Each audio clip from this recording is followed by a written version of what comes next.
मित्रांनो नमस्कार. अंधविश्वास कसाच या चॅनलवर आपल्या सगळ्यांचे स्वागत आहे. मी कारंजा लाड येथील उपजिल्हा रुग्णालयामध्ये आज आलो आहे आणि स्वयंपाकगृह बाजूला आहे आणि या ठिकाणी त्याला लागूनच आहार मार्गदर्शन कक्ष दिसत आहे आपल्याला. म्हणजे जेवणाविषयी कोणकोणते घटक घ्यायचे त्याविषयी माहिती आपल्याला मॅडम देणार आहे. नमस्कार मॅडम. या ठिकाणी जे चार्ट लावलेले आहेत त्याच्यावर एक नजर टाकू आपण. बाळासाठी पूरक आहार काय काय आहे हे तुम्ही पॉज करून पाहू शकता. मी धावती भेट घेतो यांची प्रथिने. म्हणजेच योग्य आहार न घेतल्यास कोणत्या प्रकारचं कुपोषण होते, बाळ कुपोषित होते त्याविषयी माहिती दिलेली आहे या ठिकाणी. प्रतिबंध कसा करायचा, काय खायला द्यायचं मातेला बाळाच्या आरोग्यासाठी, अजीवनसत्वाच्या कमतरतेमुळे काय काय होतात हे पण इथे दाखवलेलं आहे.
मॅडम नमस्कार. नमस्कार सर.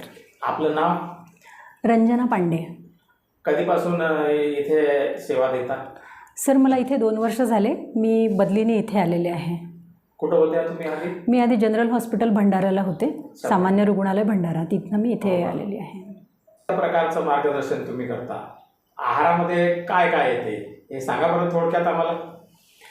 सर आमच्या रुग्णालयामध्ये जे येणारे ओपीडीचे पेशंट आहेत त्याच्यापैकी ज्यांना आहार सल्ल्याची गरज असते जसं ते डॉक्टर ठरवतात. जसं डायबेटिक पेशंट आहे, हायपरटेन्शनचे पेशंट आहेत, ANC ज्या गर्भवती माता आहे, स्तनदा माता आहे, लहान मुलं आहे जे कुपोषित असतील, तर त्यांना जेव्हा कुठल्या प्रकारचा आहार घेतला पाहिजे तर हे सांगण्याकरिता माझ्याकडे ओपीडीतनं पेशंट इथे येत असतात. हो का? हां. आणि मग मी त्यांना त्यांच्या याच्यानुसार आहार मार्गदर्शन करते. एका सुदृढ बालकाला कोणता आहार द्यायला पाहिजे आईनं खाण्यासाठी? सुदृढ बालकाला तसं तर 1 वर्षानंतर प्रत्येकच बाळाला साधं वरण भात भाजीपोळी जे आपण जेवतो त्याच्या निम्मा आहार म्हणजे आईने बाळाला द्यायला पाहिजे वर्षभराचं बाळ झाल्यानंतरच. आणि बरेचदा काय होतं की माता म्हणा किंवा कोणीही इतर लहान मुलं आपल्या घरात असलं तर आपण त्याचे फार लाड करतो आणि जेवत नाही म्हटलं तर ठीक आहे नको जेव, दुसरं काहीतरी त्याला देतो. पण ही सवय आपण बंद करायला पाहिजे. जंक फूड देतो, पॅकेट फूड देतो, बिस्किट्स देतो, तर ते चुकीचं आहे. त्यांनी त्याच्या वाढीवर परिणाम म्हणजे वाईट परिणाम दिसून येतात. आता आधी कुपोषण हा एक मुख्य प्रश्न होता म्हणजे पोषणासंबंधीचा. पण आता अतिपोषणामुळे लठ्ठपणा तुम्ही बघाल आता चाइल्ड ओबेसिटीचे खूप आपल्याला दिसून येतात. म्हणजे लठ्ठपणा हा सर्वत्र दिसायला लागला आहे. पण त्याचं मूळ कॉज हे जे आहे त्या आपल्या इथनंच सुरुवात होते. जसं लहान मुलं रडले त्याला बिस्किट दे किंवा पॅकेट दे. मग एकदा पॅकेट फूड खाल्ल्यानंतर तो खरंच जेवण करणार आहे का? मग त्याची जी पोषण तत्वाची गरज आहे ती पूर्ण होत नाही आणि पर्यायाने त्याचं कुपोषण व्हायला सुरुवात होते. पण कुपोषण हे काही तुम्ही आज नाही खाल्लं तर लगेच उद्या दिसेल अशी स्थिती नाही आहे. त्याचे दुष्परिणाम हळूहळू दिसायला लागतात. बहुसंख्य लोक उपोषणाला बसतात, ठीक आहे, आणि अनेक मुलांना लोकांना कुपोषण होते म्हणजे ते कुपोषित होतात. पण हे जे दोन शब्द आहे कुपोषण आणि कुपोषण यामधला फरक सांगा बरं. सर उपोषण जे आहे ते लोक काही आपल्या मागण्या मान्य करून घेण्यासाठी म्हणून उपोषण धरणेवर बसतात, उपोषण करतात. म्हणजे खात नाही न खाता जे केलं जातं ते उपोषण. पण ते काही दिवसांचं असतं, म्हणजे ते काय असं कंटिन्यू नाही करत ना कोणी. 2 दिवस 4 दिवस जे काय त्यांचं ठरलं असेल तेवढेच दिवस केलं जातं. पण कुपोषण ही अशी प्रक्रिया आहे की ते मूल किंवा कोणी समजा जे खात आहे पण त्याला योग्य आहार मिळत नाही आहे, पोषक तत्व पूर्ण जे त्याला आवश्यक आहे तितके मिळत नाही आहे, त्याच्यामुळे जे होतं त्याला आपण कुपोषण असं म्हणतो. जसं लहान मुलांचा जर विचार केला तर त्यांना योग्य प्रमाणात कर्बोदकं मिळाली पाहिजे, प्रथिनं मिळाले पाहिजे, स्निग्ध पदार्थ मिळाले पाहिजे, जीवनसत्व आणि खनिजपट मिळणं तितकंच गरजेचं आहे. पण बरेचदा काय होतं की आपलं जे डाएट आहे भाजीपोळी यातनं त्याला प्रथिनांची पूर्तता होत नाही आणि मग कुपोषण दिसून येतं. कुपोषण म्हणजे प्रथिनांचं कार्यच ते आहे, शरीराची वाढ करणे, झीज भरून काढणे. तर आणि ग्रोईंग एजमध्ये प्रथिनांची जास्त गरज असते. प्रत्येकाला म्हणजे नॉर्मल व्यक्तीला जितकं त्याचं वजन आहे तितक्या वजना एवढ्या प्रथिनांची गरज असते. समजा एखाद्या व्यक्तीचं वजन 50 किलो आहे तर त्याला 50 ग्रॅम प्रथिनांची गरज असते. पण नॉर्मल जर आपल्या इंडियन म्हणजे घरगुती आहारामध्ये बघितलं तर खरंच वाटीभर वरणाने तुमच्या प्रथिनांची गरज पूर्ण होणार आहे का? नाही. तर त्याच्यामुळे कुपोषण आपल्याला म्हणजे लहान मुलांमध्ये जनरली कुपोषण दिसून येतं. कारण ते फक्त पोळीचा रोल दिला जातो, नुसतं भाजीपोळी दिली जाते किंवा भातावर थोडंसं वरण घालून दिलं जातं. पण हे झालं याने मग त्याचं हळूहळू कुपोषण होत जातं. मॅडम बहुसंख्य लोक असे म्हणतात की मांसाहारापेक्षा शाकाहार श्रेष्ठ आहे आणि जे फक्त मांसाहार करतात ते रागीट असतात, भांडणं करतात, त्यांचे विचार चांगले नसतात वगैरे वगैरे असा गैरसमज समाजामध्ये पसरलेला आहे. तर शाकाहार आणि मांसाहार यामधील अंतर सांगा आणि चांगलं वाईट काय आहे ते सांगा बरं. आता तुम्ही आहार तज्ज्ञ आहात तर आम्हाला. सर शाकाहार आणि मांसाहार तर मेनली जे प्रत्येक कुटुंबाचं किंवा प्रत्येक यांचं जे खानपान असेल ते जे आहे जसं आहे पूर्वापार चालत आलेलं ते त्यांनी तसंच फॉलो करणं गरजेचं आहे, म्हणजे केलं तरी चालेल. मांसाहार आणि शाकाहार हे दोन्ही तसे समानच आहे. आपण कोणाला मांसाहारी होण्यासाठी आग्रह करू शकत नाही किंवा पूर्ण शाकाहारी होण्यासाठी सुद्धा आग्रह धरू शकत नाही, कारण प्रत्येकाचे आपले आपले अंडे कोणी खाऊ शकतात, अंडे कोणी खाऊ शकतात, मटण खाऊ शकतात, हो चिकन खाऊ शकतात, हो हो हो सर, आणि वरण भातही खाऊ शकतात. हो सर, असंच तुम्हाला म्हणायचं आहे ना? हो हो हो, सर्व खाऊ शकतात. आणि हे बघा जे आपण कुपोषण सांगतो की कुपोषण होत आहे, प्रथिनांची गरज, तर प्रथिनांची गरज पूर्ण होण्यासाठी प्रत्येकाने रोज एक अंड खाणं आवश्यक आहे. नॉनव्हेज तुम्ही तुमच्या इच्छेने तुम्हाला जेव्हा खायचं तेव्हा खाऊ शकता, पण अंडा हे रोज तुम्ही खाऊ शकता. तर त्यांनी तुमची प्रथिनांची गरज पूर्ण व्हायला मदत होते. पण जर शुद्ध शाकाहारी लोक असतील आणि जर का आपण सांगूनही ते अंड खायला तयार नसतील तर मग व्हेजिटेरियन म्हणजे शाकाहारामध्ये सुद्धा बरेच प्रथिनांचे सोर्सेस स्रोत उपलब्ध आहेत. तर ते उदाहरणार्थ जसं सोयाबीन तुम्ही डेली खाऊ शकता. सोयाबीनच्या वड्या त्याचं पावडर करून आणि एक सोयाबीन जे आपण म्हणजे शेतातलं जे सोयाबीन राहतं त्याच्यावर प्रोसेस करून त्याला भाजून आधी अर्धा तास उकळून भाजून त्याला डिहस म्हणजे त्याची साल काढून त्याची डाळ बनवायची आणि 10 किलोला 1 किलो या प्रमाणात जर आपण ती गव्हात दळून आणली तर तुमचं डाएटमधलं प्रोटीन वाढायला मदत होते. त्याच्यानंतर तुम्ही वेगवेगळ्या डाळींचा आपल्या आहारात समावेश करू शकता. त्याच्यानंतर ड्रायफ्रूट्स, पण ड्रायफ्रूट्स प्रत्येकाला परवडेल असं नाही, पण जर तुम्ही ड्रायफ्रूट्स आहारात समाविष्ट केले तरी तुम्हाला प्रथिनं मिळतील. त्यानंतर शेंगदाणे, ज्याला गरिबाचा काजू म्हटलं जातं. आपण ड्रायफ्रूट्स रोज मुठ्ठीने नाही खाऊ शकत, पण शेंगदाणे तर आरामात खाऊ शकतो. अनेक डॉक्टर म्हणतात मॅडम की हिरव्या भाज्या खायला पाहिजे, विविध प्रकारचे फळं खायला पाहिजे. गरिबाच्या घरी कुठून भेटणार आहे हे फळं वगैरे, शेप वगैरे आणणं म्हणजे सोपं आहे का? किती महाग आहे? तर मग अशा लोकांसाठी भाजीपाला स्वस्त आहे, मग त्यांनी काय खायला पाहिजे आणि भाजीपाल्यांमध्ये काय विटॅमिन आहे, फळामध्ये काय विटॅमिन आहे हे सांगा बरं. सर बघा, आपल्याला जे विटॅमिन्स, खनिजे आणि जीवनद्रव्य, विटॅमिन्स आणि मिनरल्स जे आहेत ते आपल्याला फक्त फळं आणि भाज्यांमधनं मिळतात. तर त्याच्यामुळे आपल्या आहारात त्याचा समावेश असणं खूप गरजेचं आहे. पण आता महाग आहे, सेब हे महाग आहे. पण बरेचदा सेबचं कसं होतं, कोणीही आजारी झालं काही झालं तर लोक सगळ्यात आधी सेब घेऊन येतात. पण सेबमध्ये जे आहे ते इतर फळांमध्ये पण आहे ना. तर आपण इतर फळं जे लोकली अवेलेबल आहे आणि त्यातल्या त्यात लोकली अवेलेबल आणि सिजनल फ्रूट्स आणि भाज्या जर आपण उपयोगात आणल्या तर त्या आपल्याला त्या वेळात त्या स्वस्त मिळतात आणि चांगलं आरोग्य आपलं आपण राखू शकतो ते खाऊन. म्हणजे जसं अनारचा एक सीझन असतो, चिक्कूचा एक सीझन असतो, आता सध्या टरबूज आणि डांगरचा सीझन आहे. तर जे सीझनल आहे ते खा, कारण ते तेव्हा स्वस्त असतं आणि सहज उपलब्ध असतं, ताजं उपलब्ध असतं. जसं भाज्या, हिवाळ्यात हिरव्या पालेभाज्या खूप वेगवेगळ्या व्हरायटी आपल्याला मिळतात आणि ताज्या मिळतात आणि स्वस्त मिळतात. तीच भाजी जर तुम्ही उन्हाळ्यात खायला गेलात तर तुम्हाला महागही मिळेल आणि एकदम फ्रेश पण मिळणार नाही. तर म्हणून जे सीझनल आहे ते खा, जे लोकली अवेलेबल आहे ते खा. मॅडम, बाजूलाच किचन आहे, म्हणजे आहार सेवा पुरवणाऱ्यांचं केंद्र आहे. ते भाऊ बसले आहे इथे.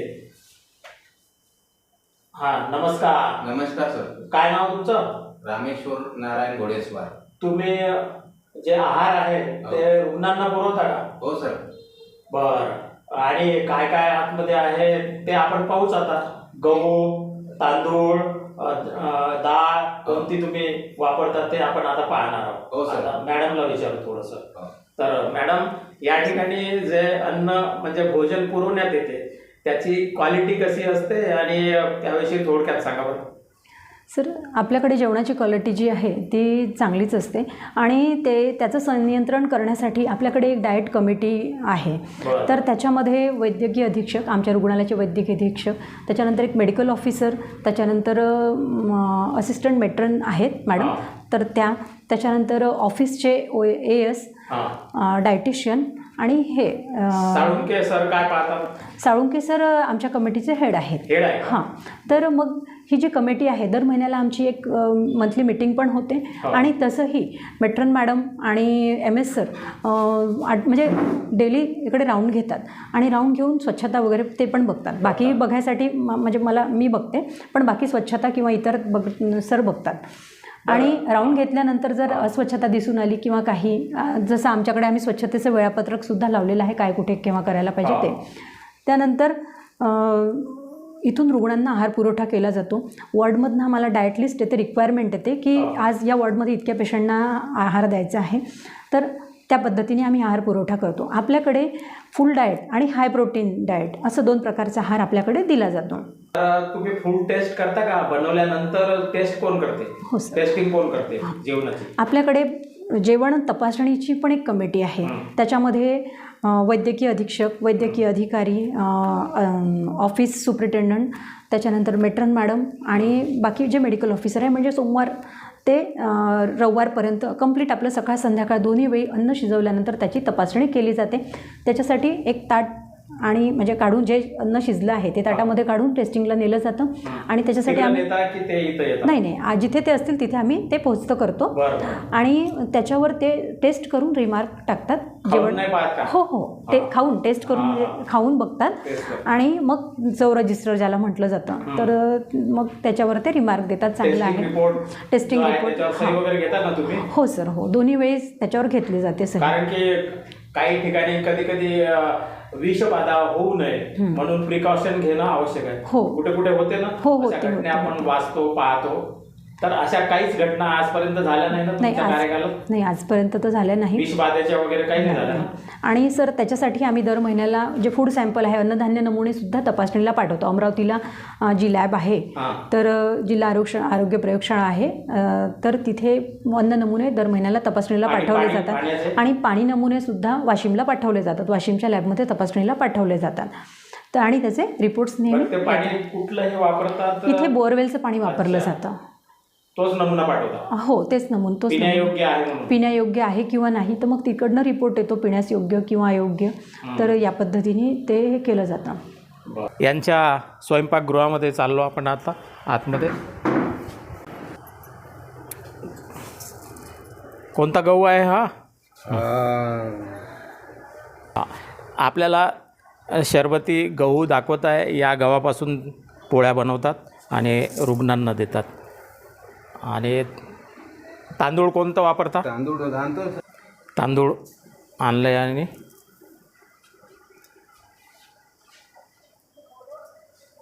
हां, ठीक आहे. डाळ कोणती वापरता? आहार तपासणीचे वेळापत्रक दिलेले आहे. वैद्यकीय अधीक्षक सोमवारपासून रविवारी कोण कोण तपासतात याचाच तक्ता लावलेला आहे इथं. डाळ दाखवली आहे त्यांनी.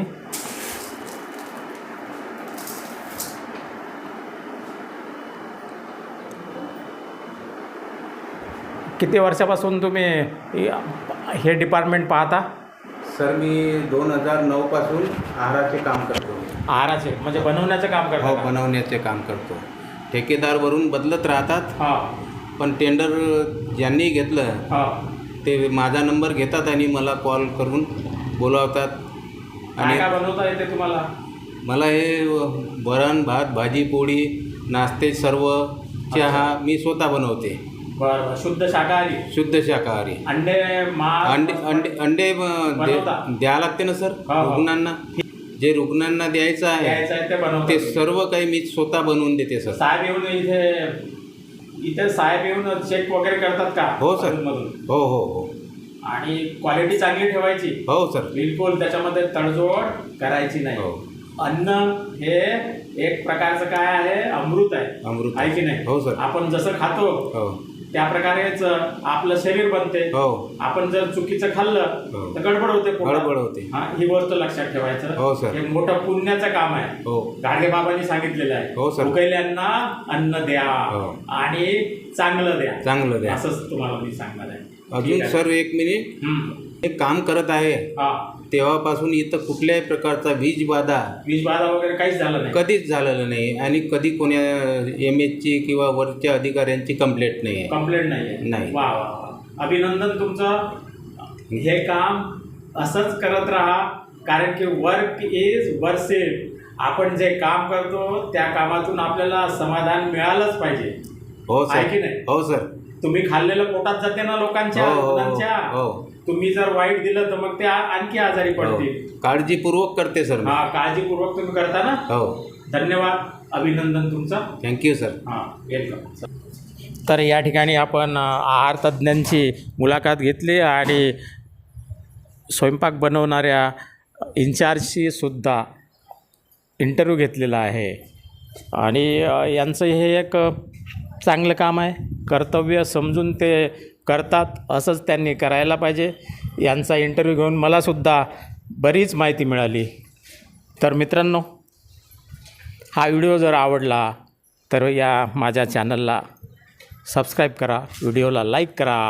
हेल्थ इज वेल्थकडं लक्ष ठेवा, समतोल आहार ठेवा, व्यायाम करा आणि निरोगी राहा. आपण जर निरोगी राहिलो तर दवाखान्यामध्ये येण्याची आवश्यकताच नाही, आहे की नाही? म्हणून चांगलं खायला पाहिजे. चांगलं खाल्लं की चांगले विचार येतात. मस्त मेहनत करा, असंच मला सांगायचं आहे. परत भेटू नवीन डिपार्टमेंटमध्ये. तोपर्यंत नमस्कार.